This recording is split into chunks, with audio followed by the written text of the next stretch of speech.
Merry Christmas. Father Patrick here, and spending a little quiet time in the church today, and trying to experience the beauty of Christmas and what that all means to each one of us. And behind me, as you can see in our sanctuary, is the Nativity scene. And I've always looked at the Nativity scene and kind of been like an outside, spectator in this all that's going on. And I was recently in a kind of doing some prayer meditation, and I was invited to go into that manger scene and see if I identified with anyone or everyone in some way in particular. And that's a question something I'd like to share with all you today is, that the manger scene, the Nativity, the birth of Christ, is a beautiful meditation for each one of us. And where do you find yourself? Are you like Mary? Mary was full of grace. She was, open to the will of God, ready to say yes, even for the impossible. So are you like Mary? Are you just waiting on the Lord, asking, God, what is it that you want from me, and ready to go? I will go where you ask me. Or are you like Joseph? Joseph really wasn't sure what was going on. It was confusing to him, but out of a sense of duty, he said yes.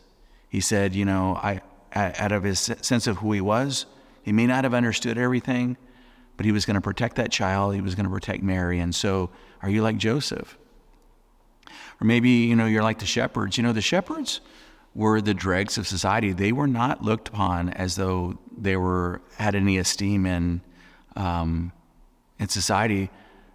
But it was to the shepherds that God chose to send the angels so that they would go and announce the good news. So you're like the shepherds. Maybe you feel like you're outcast. Maybe you feel like you don't belong. Or you're like the three wise men, very intellectual, very smart.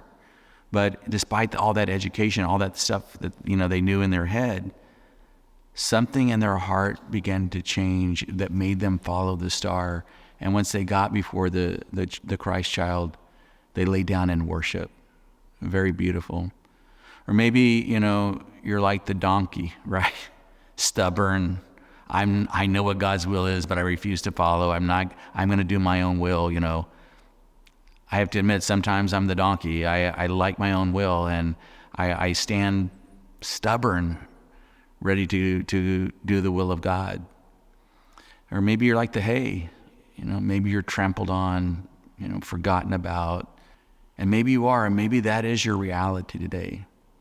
But the truth is that when Mary wasn't holding this child, the hay was the closest thing to Jesus. So wherever we fit in this manger scene, and I have to admit, there are times where I felt like I have been in every one of these positions. But it's an opportunity for us to grow, to know, and to ask Jesus to increase our faith, that we might look upon this child, look beyond the physicalness of his humanity, and know that he is truly the Christ child, truly God. Merry Christmas to you all, and I love you.